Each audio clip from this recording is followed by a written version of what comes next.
नमस्कार। आज हम चौथी कक्षा की हिंदी की पाठ्य पुस्तक वीणा के पाठ 8 ओणम के रंग के प्रश्न उत्तर करेंगे। पिछली वीडियो में हमने इस पाठ को पढ़ा व समझा था। अगर किसी बच्चे ने वह वीडियो नहीं देखी है तो आप चैनल पर जाकर उस वीडियो को जरूर देख लें, तभी आप इस पाठ के सभी प्रश्न अच्छे से समझ पाएंगे। तो आइए अब आज का वीडियो शुरू करते हैं। प्रश्न है बातचीत के लिए। ओणम का त्योहार कब मनाया जाता है? उत्तर है ओणम हर साल अगस्त और सितंबर के बीच मनाया जाता है, जो श्रावण महीने के श्रावण नक्षत्र के दिन मनाया जाता है। ये हमने पाठ में भी पढ़ा है। फिर अगला प्रश्न, ओणम का त्योहार किस पौराणिक कथा पर आधारित है?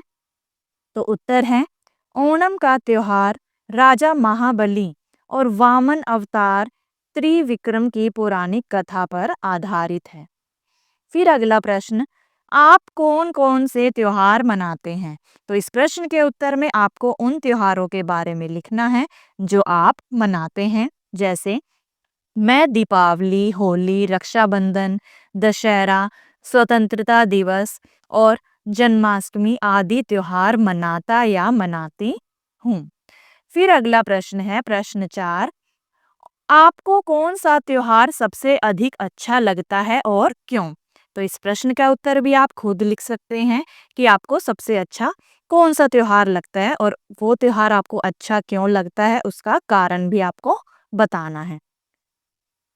मुझे दीपावली का त्योहार सबसे अच्छा लगता है क्योंकि इस दिन रंगोली बनाई जाती है, दीपक जलाए जाते हैं यानी दिए जलाए जाते हैं और पूरा घर चमक उठता है।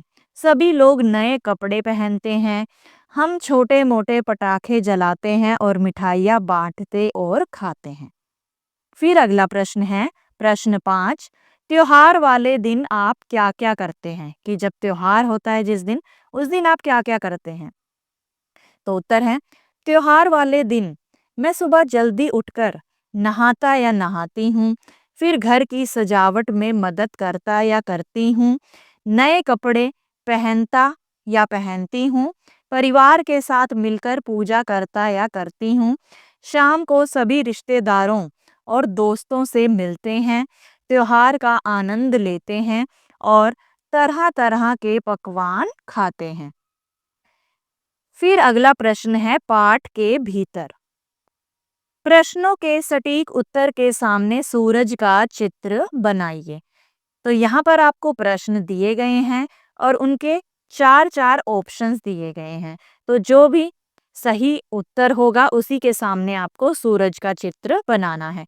तो पहला प्रश्न है, बच्चों की किन गतिविधियों से पता चलता है कि ओणम का त्योहार आरंभ हो गया है?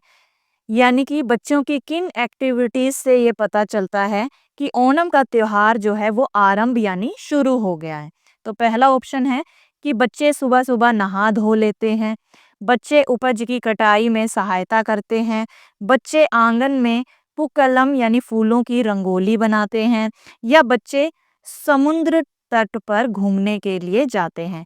तो जो सबसे सही उत्तर है वो है कि बच्चे आंगन में पूकलम यानी फूलों की रंगोली बनाते हैं, जिससे पता चल जाता है कि ओणम का जो त्योहार है वो शुरू हो गया, आरंभ हो गया।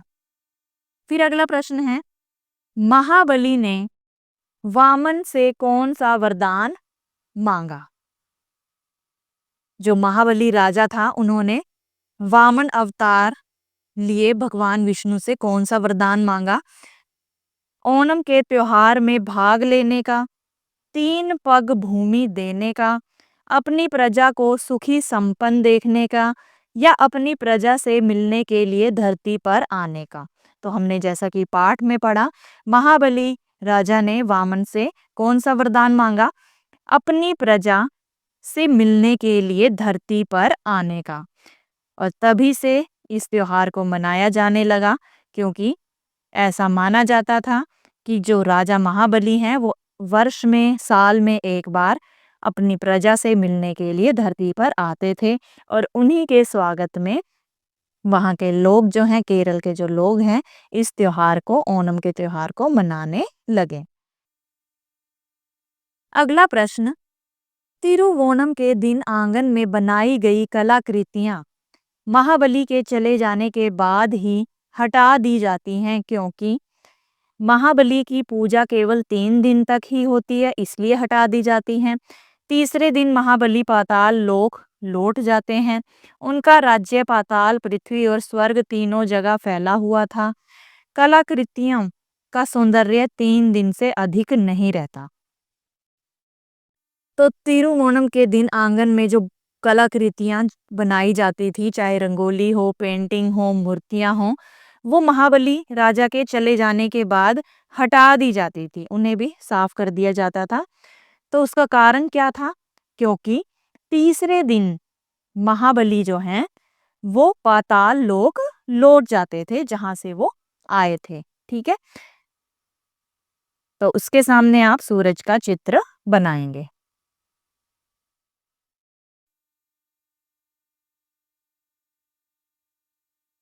अब अगला प्रश्न देखिए, स्तंभ क का स्तंभ ख से मिलान कीजिए। ठीक है, तो ये है स्तंभ क, ये स्तंभ ख। तो आपको सही मिलान करना है। जैसे हमें एक उदाहरण दिया गया है, पूकल्लम। तो ये क्या है? फूल, पत्तियों तथा तरह तरह के सूखे रंगों से भूमि पर बनाई गई रंगोली। इसे अल्पना आदि नामों से भी जाना जाता है। ठीक है, तो इसका मिलान किया हुआ है। अब बाकी का हमें खुद से करना है। तो अगला देखते हैं, द्रोण पुष्प। तो द्रोण पुष्प क्या होता है? इसे गोफा, गुम्मा जैसे नामों से भी जाना जाता है। यह औषधीय पुष्प वर्षा ऋतु में फलता फूलता है। यह एक औषधीय पुष्प है जो वर्षा ऋतु में फलता फूलता है, यानी कि दवाई के तौर पे भी इसका प्रयोग किया जाता है। इसके पौधे की गांठों पर सफेद फूलों के गुच्छे होते हैं। ठीक है, तो ये हो गया द्रोण पुष्प। फिर अगला देखिए, तलपंतुकली। तो इसका क्या अर्थ है, जिसे हमने पाठ में भी पढ़ा है? इस खेल में, यह एक प्रकार का क्या है? खेल है, तलपंतुकली। इस खेल में नारियल के पत्तों से बनी गेंद, जिसे स्थानीय भाषा में पंथु कहा जाता है, एक दल के खिलाड़ियों द्वारा अपने सिर के ऊपर से फेंकी जाती है, और जो दूसरे दल के, दूसरे समूह के खिलाड़ी होते हैं, वो उसे लपक कर पकड़ते हैं। तो आपको इसका मिलान इससे करना है। तो हमने मिलान कर दिया द्रोण पुष्प का इससे, ठीक है, और तलपंतुकली का इससे। अब अगला देखिए, किलिंत टकटुकली। तो ये क्या है? ये भी एक प्रकार का खेल है। इस खेल में भूमि पर आयताकार आकृति बनाई जाती है, डिजाइन बनाया जाता है आयताकार, जिसे लंबाई में पंक्ति यानी लाइन खींचकर 5 भागों में विभाजित किया जाता है, बांटा जाता है। सभी खिलाड़ियों में से एक खिलाड़ी को किल्ली की भूमिका दी जाती है। तो यहाँ पर आयताकार एक आकृति बना ली, डिजाइन बना ली, जिसे लाइन खींचकर 5 भागों में इस तरह से बांट दिया। ठीक है, तो इसका मिलान आप इससे करेंगे। अब अगला देखिए, कैकोटी टकली। यह तिरुवतिराकली नृत्य रूप का दूसरा नाम है। ठीक है, तो ये क्या है? एक प्रकार का नृत्य है, कैकोटी टकली। इस नृत्य में हाथ द्वारा ताली बजाकर ताल देने का विशेष महत्व है। यह नृत्य मुख्यतः महिलाओं द्वारा किया जाता है, और इस नृत्य को मुख्यतः किसके द्वारा किया जाता है? महिलाओं द्वारा, फीमेल्स द्वारा। ठीक है, तो इसका मिलान आप इससे करेंगे। अब अगला देखिए, त्रिविक्रम। त्रिविक्रम का क्या अर्थ है? तीनों लोकों को जीतने वाले विष्णु भगवान। 3 लोक, पृथ्वी लोक, स्वर्ग लोक, पाताल लोक। ठीक है, तो तीनों को जीतने वाले कौन है? भगवान विष्णु। अब अगला प्रश्न देखिए, निम्नलिखित प्रश्नों के उत्तर अपनी लेखन पुस्तिका में लिखिए। ओणम के भोज में कौन कौन से भोज्य पदार्थ बनाए जाते हैं? किसी एक भोज्य पदार्थ के बारे में विस्तार से लिखिए। तो उत्तर है ओणम के भोज में चावल, सब्जियां, खीर, पापड़ और कई प्रकार के स्वादिष्ट पकवान बनाए जाते हैं। तो इनमें खीर एक प्रमुख व्यंजन है। इसे दूध, चावल और चीनी से बनाया जाता है। इसे बहुत देर तक पकाया जाता है ताकि दूध गाढ़ा हो जाए और चावल अच्छी तरह गल जाएं, पक जाएं। ऊपर से मेवे डालने से इसका स्वाद और बढ़ जाता है। यह सभी को बहुत पसंद आती है। फिर अगला प्रश्न, आपके राज्य में कौन से त्योहार विशेष रूप से मनाए जाते हैं? उन त्योहारों की कौन सी बातें ओणम से मिलती जुलती हैं? तो आपके राज्य में जो भी त्योहार मनाए जाते हैं, जो विशेष रूप से मनाए जाते हैं, उनके बारे में आपको लिखना है। और आपको ये भी बताना है कि उन त्योहारों में और ओणम के त्योहारों में कौन सी जो बातें हैं वो आपस में मिलती जुलती हैं। मेरे राज्य में दिवाली, होली, रक्षाबंधन और दशहरा विशेष रूप से मनाए जाते हैं और इन त्योहारों की कई बातें ओणम से मिलती जुलती है। कौन कौन सी? जैसे घरों को सजाना, सभी त्योहारों में घरों को सजाया जाता है।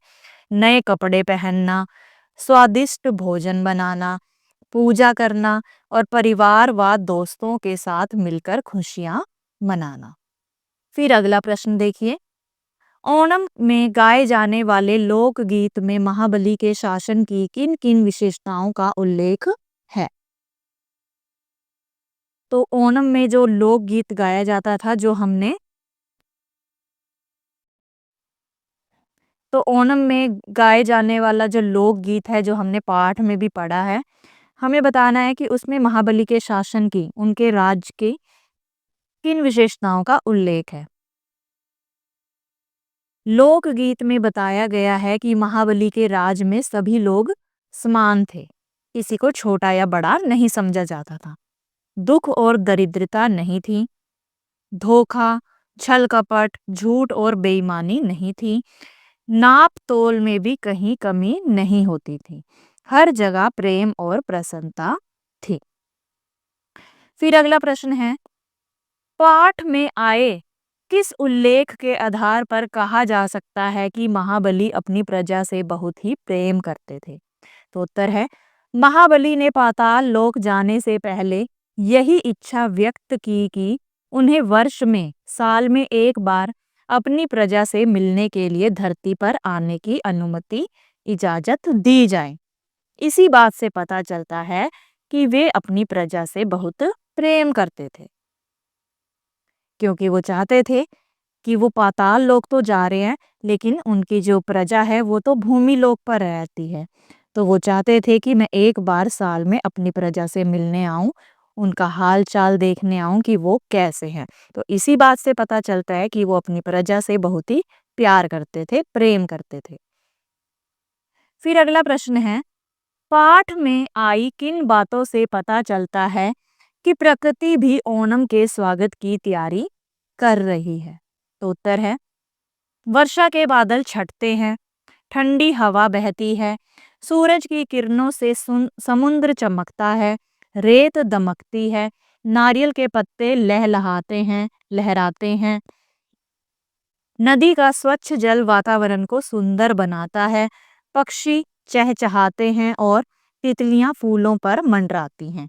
ये सभी बातें दर्शाती हैं कि प्रकृति भी ओणम के स्वागत की तैयारी कर रही है। अब अगला प्रश्न देखिए, मधुर स्मृतियां यानी मधुर यादें। अपने घर के बड़ों से बातचीत करके पता लगाइए कि वे अपने जीवन के बीते हुए किन किन अवसरों को याद करके प्रसन्न होते हैं। उन बातों को अपनी लेखन पुस्तिका में लिखिए। तो उत्तर है, वे अपने बचपन के खेल, पढ़ाई के दिनों, त्योहारों की खुशियों, स्कूल की यात्राओं और अपने माता पिता के साथ बिताए समय को याद करके प्रसन्न होते हैं, खुश होते हैं। फिर अगला प्रश्न, आपके घर के सदस्य आपकी किन बातों से प्रसन्न होते हैं, खुश होते हैं? वे आपकी प्रसन्नता के लिए क्या-क्या प्रयास करते हैं, कोशिश करते हैं? आप उनके प्रति आभार कैसे व्यक्त करते हैं कि आप किस प्रकार उनका धन्यवाद करते हैं? तो उत्तर है मेरे घर के सदस्य मेरी पढ़ाई, मेरे अच्छे व्यवहार और समय पर काम करने की आदत से प्रसन्न होते हैं, खुश होते हैं। वे मुझे खुश करने के लिए मेरी पसंद का खाना बनाते हैं, मेरी पढ़ाई में मदद करते हैं और मुझे नई-नई चीज़ें सीखने के अवसर देते हैं। मैं उन्हें धन्यवाद कहकर, उन्हें सम्मान देकर और घर के कामों में मदद करके अपना आभार व्यक्त करता या करती हूँ। अब अगला प्रश्न देखिए, हमारे देश के नृत्य।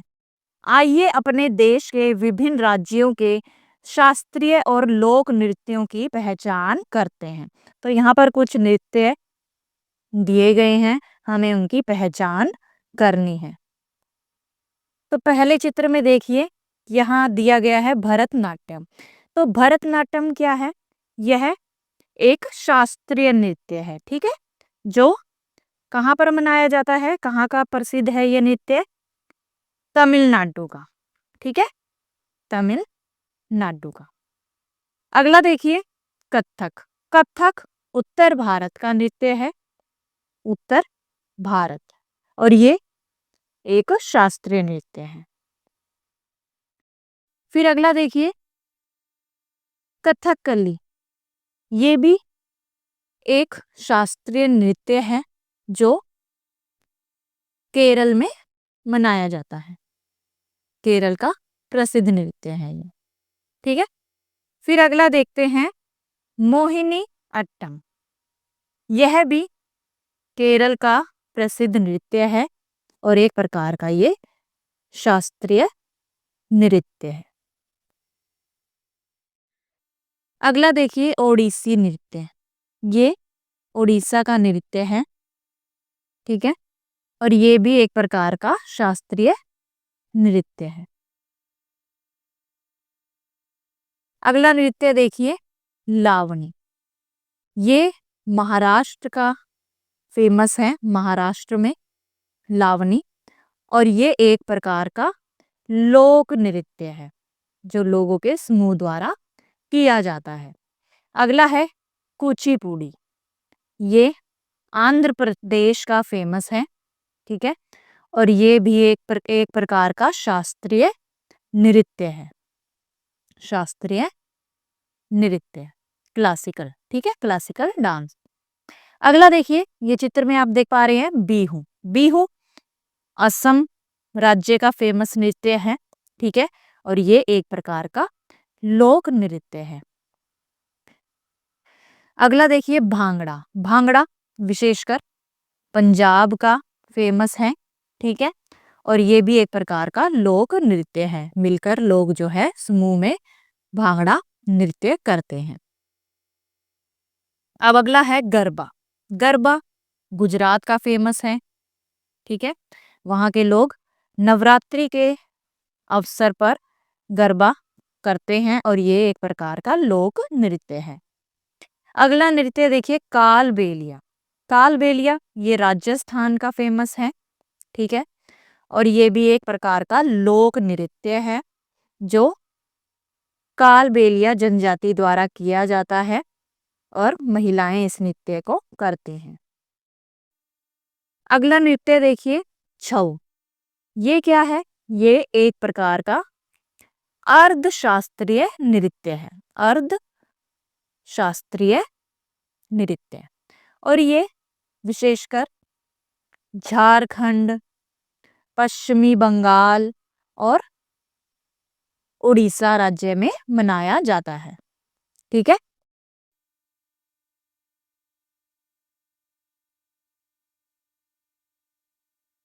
अब अगला प्रश्न देखिए, देश हमारा एक, रंग इसके अनेक। पाठ में आई उस पंक्ति को चिन्हित करके लिखिए जिससे यह पता चलता है कि ओणम खेतों की उपज से जुड़ा त्योहार है। तो हमें उस पंक्ति को छांट कर लिखना है जिससे पता चले कि ओणम जो है खेतों की उपज से जुड़ा त्योहार है।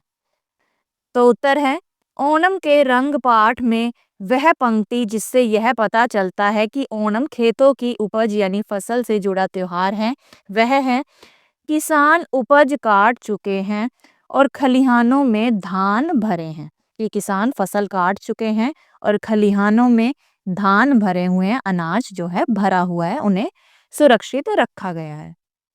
फिर अगला प्रश्न देखिए, कक्षा में 5-5 विद्यार्थियों का समूह बनाकर आपस में चर्चा कीजिए और पता लगाइए कि हमारे देश में खेतों की उपज से जुड़े और कौन-कौन से त्योहार हैं।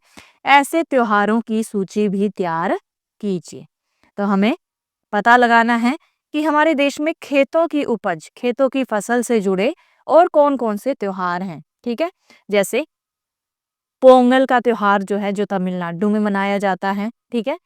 मकर संक्रांति कई राज्यों में मनाया जाता है।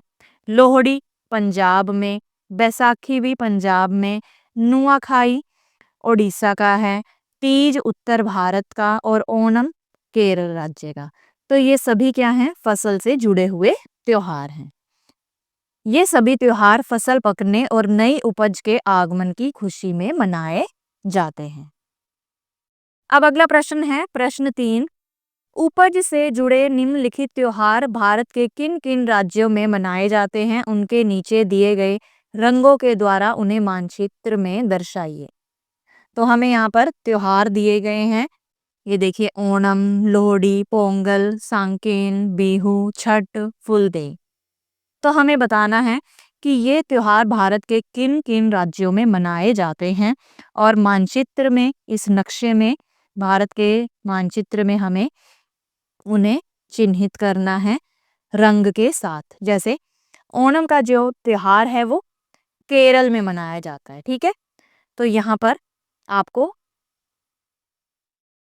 पीले से ये दिया गया है ना कि ओणम के नीचे पीला, तो ओणम जिस भी राज्य में मनाया जाता है वहां पर हम पीला रंग भरेंगे। ठीक है? तो जैसे ओणम जो है केरल में मनाया जाता है। ठीक है? तो यहाँ पर हमने कर दिया पीला रंग। ठीक है? केरल में ओणम। फिर अब अगला देखिए, लोहड़ी। अब लोहड़ी कहाँ पर मनाई जाती है? लोहड़ी जो है पंजाब में मनाई जाती है। ठीक है? यहाँ पर पंजाब, पंजाब में लोहड़ी। तो इसे हमें लाल रंग से करना है। ठीक है? तो ये भी हो गया। अब अगला त्योहार है पोंगल। तो पोंगल कहाँ पर मनाया जाता है? तमिलनाडु में। ठीक है? तो उसे हमें हरे रंग से चिन्हित करना है। तो पोंगल हो गया यहाँ पर तमिलनाडु।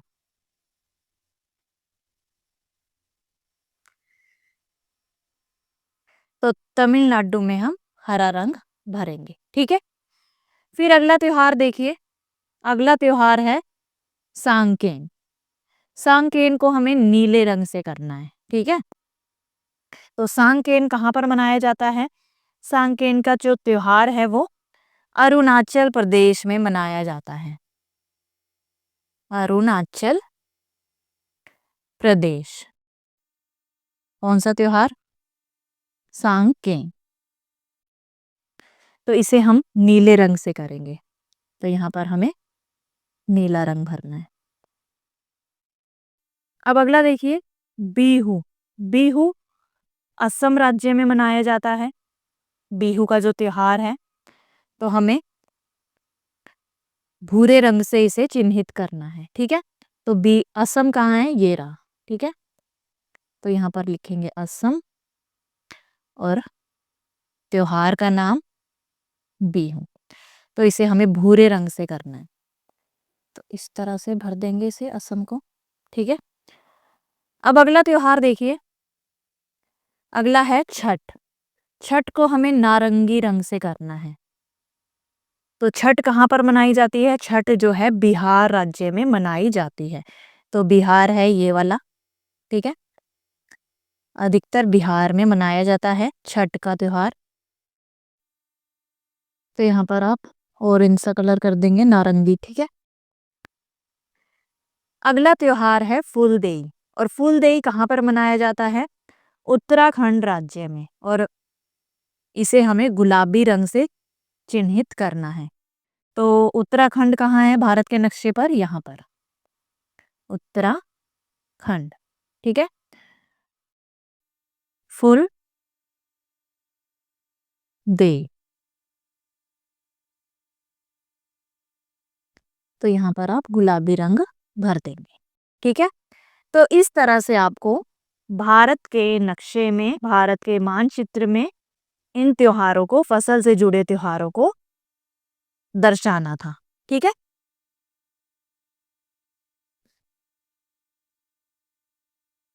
अब अगला प्रश्न देखते हैं। ओणम पर गाया जाने वाला लोक गीत, जो हमने पाठ में भी पढ़ा है, मलयालम लोकगीत का हिंदी रूप। ये मलयालम लोकगीत का हिंदी रूप है। महाबली के राज में सब जन एक समान, दुख दरिद्रता का नाम नहीं, डाका नहीं धोखा नहीं, झूठे वचन कोई नहीं, जाली तराजू नहीं, नाप में कमती नहीं, छल कपट का प्रपंच नहीं, हर कहीं प्रेम प्रसन्नता छा रही। और ये है मलयालम लोकगीत और ये है इसका हिंदी रूप। ठीक है। तो ये मलयालम भाषा में लिखा गया लोक गीत है और ऊपर उसका हिंदी रूप। अगला प्रश्न, शब्दों का चमत्कार। पाठ में आए कुछ वाक्यों के अंश नीचे लिखे हैं, इन्हें ध्यान से पढ़िए। हल्की हल्की बयार के झोंके, ऊंचे ऊंचे दीपदान, नन्हे नन्हे सफेद द्रोण पुष्प। इन वाक्यांशों में हल्की, ऊंचे और नन्हे शब्दों का 2 बार प्रयोग किया गया है। जैसे हल्की हल्की, ऊंचे ऊंचे, नन्हे नन्हे। ठीक है। तो इन वाक्यांशों में इन शब्दों का 2 बार प्रयोग किया गया है।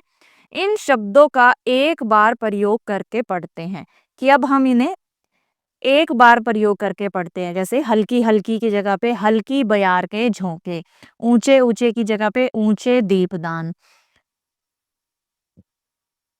नन्हे नन्हे की जगह पे नन्हे सफेद द्रोण पुष्प। अपने सहपाठियों से चर्चा कीजिए कि विशेषता बताने वाले शब्दों का एक साथ 2 बार प्रयोग करने से वाक्य में किस प्रकार का विशेष प्रभाव उत्पन्न होता है। आप भी ऐसे कुछ वाक्य लिखिए। तो अब हमें बताना है कि जब हम विशेषता बताने वाले, ये विशेषता बताने वाले शब्द हैं हल्की, ऊंचे, नन्हे, तो जब हम इनका 2 बार प्रयोग करते हैं तो वाक्य में क्या परिवर्तन आता है। और हमें भी ऐसे ही कुछ वाक्य लिखने हैं। तो उत्तर है, विशेषता बताने वाले शब्दों का एक साथ 2 बार प्रयोग करने से बात अधिक प्रभावी, सुंदर और चित्रात्मक बन जाती है। वस्तु की विशेषता ज्यादा उभर कर आती है, यानी कि जो बात है वो बहुत ही प्रभावी ढंग से हमारे सामने आती है और उसका एक सुंदर रूप बनकर आता है और वो चित्रात्मक बन जाती है, उसका चित्र हमारे सामने आ जाता है और वस्तु की जो विशेषता है वो और ज्यादा उभर कर आती है। और हमने भी इसी तरह के 3 वाक्य लिखने हैं। जैसे मीठे मीठे आम बाजार में बिक रहे थे, छोटे छोटे बच्चे खेल रहे थे, दूर दूर तक हरियाली फैली थी। तो जिस प्रकार हमने मीठे मीठे, ये क्या है, विशेषता बताने वाले शब्द हैं, इसका हमने 2 बार प्रयोग किया, मीठे मीठे। उसी तरह से छोटे छोटे, उसी तरह से दूर दूर। ठीक है। तो इसके अलावा आप और भी वाक्य लिख सकते हैं। अगला प्रश्न देखिए, नीचे दिए गए वाक्यों में रेखांकित शब्दों पर ध्यान दीजिए। पूर्व दिशा में सह्य पर्वत के पीछे से जब सूरज निकलता है तो पश्चिमी तट पर समुद्र की लहरें चमकने लगती हैं। रंग बिरंगी तितलियां फूलों पर मंडराती दिखाई देती हैं। वर्षा के बादल छटते ही ठंडी ठंडी तेज हवाएं थम जाती है। अब उपर्युक्त वाक्यों में चमकना, मंडराना और थमना, जो ये रेखांकित शब्द है जिनके नीचे रेखा है, चमकने, मंडराती, थम, तो इन शब्दों का प्रयोग करते हुए अपनी लेखन पुस्तिका में आपको वाक्य बनाने हैं जिनमें इन शब्दों का ही प्रयोग किया जाए। तो चमकना का आप वाक्य बना सकते हैं, रात में आकाश में तारे चमकने लगे। मंडराना का, मधुमक्खियां गुलाब के फूलों पर मंडराती रहीं। थमना का, हवा थमते ही पेड़ों की शाखाएं स्थिर हो गई। अब अगला प्रश्न देखिए, इस पाठ में आए विशेषता बताने वाले शब्दों यानी विशेषण को छांटकर लिखिए और उनका वाक्यों में प्रयोग कीजिए। तो जैसे उदाहरण हमें दिया गया है, सफेद द्रोण पुष्प।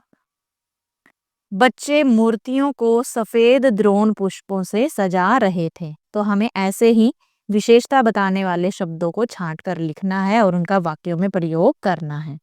तो जो ये खाली जगह दी गई है यहाँ पर आपको वाक्य लिखने हैं। तो कुछ विशेषण शब्द हैं जैसे हल्की, ऊंचे, रंग बिरंगी, निर्मल, तेज। तो इनके वाक्य, हल्की का, हल्की हवा चल रही थी। ऊंचे का, ऊंचे दीपदान आंगन में रखे थे। रंग बिरंगी, रंग बिरंगी तितलियां उड़ रही थी। निर्मल का, नदी का निर्मल पानी चमक रहा था। और तेज का, तेज हवाएं चलने लगी। अब अगला प्रश्न देखिए, केरल की मुख्य भाषा मलयालम है। इस शब्द को उलटकर पढ़ें तो भी यह मलयालम ही पढ़ा जाएगा। कि अगर हम इस शब्द को, मलयालम को अगर यहाँ से पढ़े तब भी मलयालम, तब भी क्या बनेगा? मलयालम ही बनेगा। ऐसे ही पढ़ा जाएगा। ऐसे और भी शब्द हैं जो आगे पीछे से पढ़ने पर एक समान रहते हैं, जैसे सरस और जहाज। अब सरस को भी अगर हम सरस उल्टा पढ़ेंगे तब भी सरस होएगा, सीधा पढ़ेंगे तब भी। जहाज को भी जहाज, ठीक है, तब भी ऐसे आगे से पढ़ेंगे तब भी जहाज, पीछे से पढ़ेंगे तब भी जहाज ही आएगा। आप भी 5-5 की टोलियों में ऐसे और शब्द खोजिए। तो कुछ शब्द यहाँ पर दिए गए हैं जो आगे पीछे से एक समान पढ़े जाएंगे, जैसे कसक, नयन, कनक, जलज। ठीक है, तो ये भी एक ऐसे शब्द हैं, चाहे आगे से पढ़ो तब भी यही लिखा जाएगा या पढ़ा जाएगा, और पीछे से पढ़ोगे तब भी एक समान ही पढ़े जाएंगे। अगला प्रश्न है त्योहार और सामूहिकता। इस पाठ को पुनः पढ़िए और उन पंक्तियों को चिन्हित कीजिए। उन पंक्तियों को चिन्हित कीजिए, उन्हें चुनिए, उन पर निशान लगाइए जिनसे यह भाव निकलता है कि त्योहार मिलजुल कर मनाए जाते हैं। तो पाठ की मुख्य पंक्तियां कौन सी हैं? प्रत्येक वर्ग के लोग अपनी चिंताओं और दुख दर्द को भूलकर बहुत धूमधाम से इस पर्व को मनाते हैं। दूसरा, तिरुवोणम के दिन बड़े सवेरे सब लोग महाबली के स्वागत के लिए तैयार हो जाते हैं। अगला, प्रीति भोज के बाद लोग अपनी अपनी रुचि के अनुसार खेल कूद, कविता, प्रसंग, संगीत या नृत्य में हिस्सा लेते हैं। तो इन पंक्तियों से पता चलता है कि जो लोग हैं वहाँ के लोग इस त्योहार को बहुत ही धूमधाम से और मिलजुल कर एक साथ मनाते हैं। फिर अगला प्रश्न, आपके विद्यालय में वन महोत्सव का आयोजन किया जाना है। इस आयोजन का संपूर्ण उत्तरदायित्व आपकी कक्षा को दिया गया है। तो आपके विद्यालय में वन महोत्सव का आयोजन किया जाना है, तो इस आयोजन का संपूर्ण पूरा उत्तरदायित्व जो है वो आपकी कक्षा को दिया गया है। तो सभी सहपाठी मिलकर योजना बनाइए कि वन महोत्सव के आयोजन हेतु क्या क्या किया जाएगा। तो वन महोत्सव के लिए मिलकर बनाई गई योजना कि स्कूल प्रांगण की सफाई और पौधारोपण स्थल तय करना। कि स्कूल प्रांगण की, स्कूल के आंगन की, प्रांगण की सफाई करना और वहां पर जहां पर पौधे लगाने हैं उस स्थल को, उस जगह को तय करना। गड्ढे खोदने, पौधे लाने और पानी की व्यवस्था करना। तो समूह बना सकते हैं कि पौधारोपण समूह कि कौन सा ग्रुप जो है पौधे लगाएगा, सजावट का कौन करेगा, भाषण या सांस्कृतिक कार्यक्रम कौन करेगा, ठीक है, स्वागत व जलपान समूह, ठीक है, और पर्यावरण पर पोस्टर व नारे बनाना, मुख्य अतिथि और अभिभावकों को आमंत्रित करना। तो ये सब तैयारियां आपको करनी होंगी और कार्यक्रम में भाषण, गीत, पौधारोपण, शपथ और धन्यवाद ये सब चीजें होंगी। ठीक है, फिर अगला प्रश्न है, वन महोत्सव में अभिभावकों को आमंत्रित करने के लिए आमंत्रण पत्र तैयार कीजिए। आमंत्रण पत्र यानी कि इनविटेशन कार्ड, ठीक है, किसे? अभिभावकों को इनवाइट करने के लिए, अपने माता पिता को, स्कूल के बच्चों के माता पिता को आमंत्रित करने के लिए। तो आमंत्रण पत्र इस प्रकार होगा। आदरणीय अभिभावकगण, सादर निवेदन है कि हमारे विद्यालय में वन महोत्सव का आयोजन किया जा रहा है। इस अवसर पर पौधारोपण तथा पर्यावरण संरक्षण से जुड़े कार्यक्रम आयोजित किए जाएंगे। आपकी उपस्थिति बच्चों का उत्साह बढ़ाएगी। तो यहाँ पर दिनांक यानी तिथि लिखेंगे कि किस दिन किया जा रहा है ये आयोजन, यहाँ पर समय और यहाँ पर स्थान कि कहाँ पर होगा, विद्यालय के प्रांगण में। कृपया पधार कर कार्यक्रम की शोभा बढ़ाएं। आयोजक कौन है, कक्षा, जो भी आपकी कक्षा है वो लिखना है और यहाँ पर विद्यालय का नाम। फिर अगला प्रश्न देखिए, दिए गए स्थान पर पूकलम यानी कि रंगोली बनाइए। तो यहाँ पर खाली जगह में आप कोई भी डिजाइन बना सकते हैं और उसमें फिर रंग भर सकते हैं।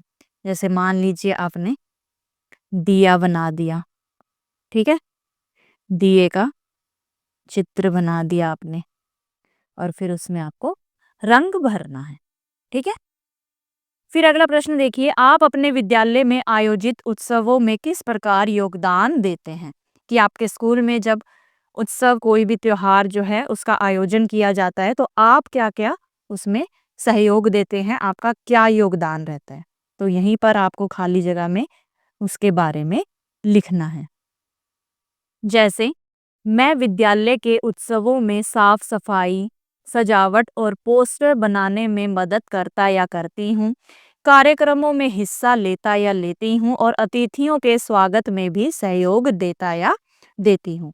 मैं पूरी कोशिश करता या करती हूँ कि जो उत्सव है वो सफल और सुंदर तरीके से हो। अब अगला प्रश्न है, यह भी जानिए, नीचे दिए गए बिंदुओं के आधार पर केरल के बारे में अध्यापकों और पुस्तकालय की सहायता से कुछ और जानकारी जुटाइए। तो यहाँ पर मानचित्र दिया गया है, ठीक है। तो आपको केरल के बारे में जानकारी इकट्ठी करनी है। तो जैसा कि आप भारत के मानचित्र में ये देख पा रहे हैं, ये है केरल, ठीक है। तो हमें केरल के बारे में ही बताना है कि वहाँ का शास्त्रीय नृत्य क्या है, भाषा क्या है, परिधान या वस्त्र क्या है, मुख्य फसल कौन सी है, राजधानी क्या है, वहाँ के मुख्य त्योहार कौन से हैं और सीमांत प्रदेश कौन से हैं जिनकी सीमा जो है केरल राज्य से मिलती है। तो केरल का शास्त्रीय नृत्य है कथकली मोहिनी अट्टम, भाषा है मलयालम, परिधान या वस्त्र महिलाएं पहनती हैं, फीमेल्स कस्बो साड़ी और पुरुष यानी कि मेल्स मुंडो। और मुख्य फसल चावल, नारियल, रबर और मसाले। राजधानी है तिरुवनंतपुरम। त्योहार ओणम, विशु और थिरुवातिरा। और सीमांत प्रदेश कर्नाटक और तमिलनाडु यानी कि उसके पड़ोसी राज्य। फिर अगला प्रश्न देखिए, वामन शब्द का प्रयोग सामान्यतः छोटे कद के व्यक्तियों के लिए किया जाता है। महाबली ने संभवतः विष्णु के वामन रूप को देखते हुए ही उन्हें 3 पग भूमि दान देने का निर्णय किया होगा। हम भी किसी के शारीरिक रूप रंग को देखकर उसकी क्षमता के बारे में विशेष धारणा बना लेते हैं, जो हमेशा सही नहीं होती। कुछ ऐसे ही व्यक्तियों के बारे में पता कीजिए और उनकी एक सूची बनाइए जिन्होंने अपनी शारीरिक असमताओं को पीछे छोड़ते हुए एक बड़ी उपलब्धि प्राप्त की। कि जो वामन शब्द है वो किसके लिए प्रयोग में लाया जाता है, सामान्यतः छोटे कद वाले, जिनका कद जो है वो कम होता है, छोटा होता है, उनके लिए प्रयोग में लाया जाता है। तो जो महाबली राजा थे उन्होंने भी भगवान विष्णु के इसी रूप को देखकर उन्हें 3 पग भूमि दान देने का निर्णय कर लिया। तो हमें किसी के भी रंग को, उसके रूप को, उसके शारीरिक रंग रूप को देखकर उसके बारे में कोई भी जो धारणा है, राय है, वो नहीं बना लेनी चाहिए। क्योंकि कई बार क्या होता है, वही व्यक्ति जो है बड़ी बड़ी उपलब्धियां जो है वो प्राप्त कर सकते हैं। तो हमें ऐसे ही व्यक्तियों की यहाँ पर सूची बनानी है। तो उत्तर है शारीरिक अक्षमता को पार करके बड़ी उपलब्धि प्राप्त करने वाले व्यक्तियों की सूची। अरुणिमा सिन्हा। ट्रेन दुर्घटना में पैर खोया। अरुणिमा सिन्हा ने ट्रेन दुर्घटना में अपना पैर खो दिया, फिर भी माउंट एवरेस्ट पर चढ़ने वाली पहली दिव्यांग महिला बनी। दूसरी, सुधा चंद्रन, एक पैर खोने के बाद भी कृत्रिम पैर से भारत की मशहूर नृत्यांगना बनी। कि पैर खोने के बाद भी नकली पैर से वो भारत की मशहूर नृत्यांगना बनी। अगली है हेलेन केलर, दृष्टिहीन और श्रवण बाधित होने के बावजूद लेखिका और सामाजिक कार्यकर्ता बनी। ना तो वो देख सकती थी ना ही सुन सकती थी, लेकिन उसके बावजूद भी वो लेखिका और सामाजिक कार्यकर्ता बनी। अगला नाम है निक वुजिसिक का, हाथ पैर ना होने पर भी विश्व प्रसिद्ध मोटिवेशनल स्पीकर बने। अगला नाम है मिल्खा सिंह, जो बाल्यावस्था से ही कुपोषण और कठिन परिस्थितियों के बावजूद विश्व स्तरीय धावक बने। तो ये थे पाठ 8 ओणम के रंग के प्रश्न। आशा करती हूँ आपको सभी प्रश्न अच्छे से समझ में आए होंगे। मिलते हैं अगली वीडियो में, तब तक के लिए नमस्कार।